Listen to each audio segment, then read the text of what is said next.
TMC रुकन assembly पर हमले की खबर है। बंगाल के बगनान की ये वारदात बताई जा रही है, जहां दो ग्रुप्स की झड़प रोकने गए टीएमसी रुकन असेंबली अनुरभ सेन पर ही हमला हो गया। इस झगड़े में एमएलए के निजी सिक्योरिटी गार्ड को सिर पर शदीद चोट लगी है और बताया जा रहा है, जिसे अस्पताल में भर्ती कराया गया है। हमले में शामिल बदमाशों की तलाश की जा रही है। हमले में 11 लोग जख्मी बताए जा रहे हैं। तो मगरबी बंगाल में इस तरह की खबरें लगातार देखने को मिल रही हैं और झड़प के दरमियान मगरबी बंगाल में टीएमसी रुकन असेंबली पर हमला हुआ है। बंगाल के बगनान की ये वारदात बताई जा रही है, जहां पर दो ग्रुप के झगड़े को रोकने गए टीएमसी के रुकन असेंबली ही यहां पर जख्मी हो गए।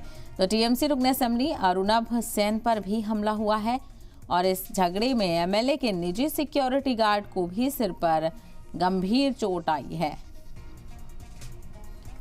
तो गंभीर चोट के चलते अस्पताल में भर्ती कराया गया है और हमले में शामिल बदमाशों की तलाश की जा रही है। हमले में 11 लोग जख्मी बताए जा रहे हैं।